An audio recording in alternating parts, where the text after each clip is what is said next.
Dominique, c'est donc fin des années 90, pendant que tu bossais sur ta thèse d'ethnologie, que tu as mieux vu comment tu allais utiliser tout le matériau que tu avais déjà, c'est-à-dire ton journal et des notes que tu continuais à prendre pendant toutes ces années-là. C'est ça.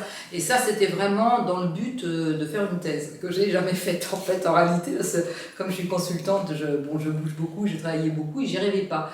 Et c'est vrai que j'avais un matériau qui a toujours intéressé donc Claudine, qui me suivait, qui m'accompagnait comme directrice de thèse. Et quand je lui ai dit, écoute, j'y arrive pas, elle m'a dit, mais écoute, c'est pas grave, le jour où tu as envie d'écrire, je suis là et je t'aiderai. Et c'est après coup donc que je me suis mise dans l'idée d'écrire un livre. Voilà.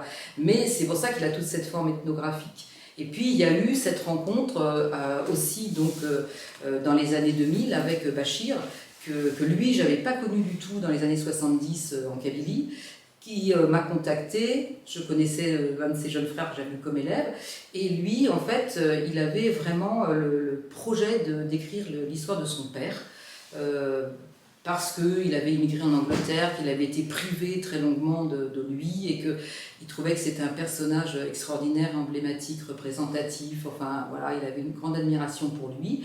Et en fait, son histoire était intéressante, l'histoire de ce père, parce que tout jeune, il avait travaillé donc, pour les Français dans le cadre de la colonisation, mais il avait été accusé d'un crime, injustement, et il était parti à Cayenne. Voilà. Et il a fait 20 ans, presque 20 ans, 18 ans en fait en réalité à Cayenne, parce que par souci de l'honneur, il n'a pas voulu dénoncer donc, son parent qui pour lui était le criminel en fait.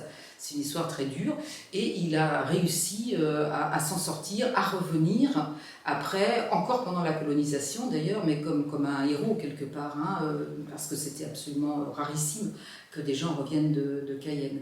Et toute cette histoire, il voulait l'écrire, donc je l'écris, mais on a vraiment coopéré beaucoup, et jusqu'à maintenant d'ailleurs, hein, il a toujours été destinataire de ce que j'écrivais, et c'est lui qui n'a pas voulu que je change d'ailleurs son nom, ni le nom de son père, ni de ses frères et sœurs, ni de sa famille. Et ce qui est intéressant, c'est que là, il traverse vraiment, le récit de son père traverse toute l'histoire en fait, du village, depuis la colonisation jusqu'aux les années 90.